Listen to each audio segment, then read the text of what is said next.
Libur Hari Raya Natal dan Tahun Baru Nataru berdampak signifikan terhadap aktivitas penumpang di Pelabuhan Sanur.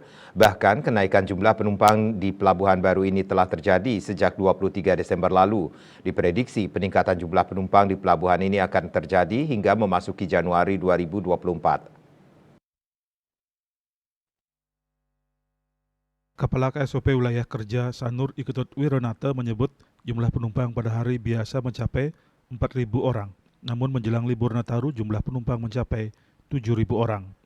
Hingga tahun baru nanti, lonjakan penumpang masih akan terus terjadi. Pihaknya memprediksi lonjakan penumpang akan terjadi hingga Januari nanti. Tujuan penumpang lebih banyak menuju Nusa Penida dan didominasi domestik. Jumlah armada yang dioperasikan ada 57 unit. Jumlah armada tersebut mampu menampung 5.600 penumpang. Jika semua armada trip 2 kali maka bisa menampung 10.000 penumpang per hari. Selain armada tetap ada juga 15 unit armada cadangan. Asmara Putra Bali Pos melaporkan.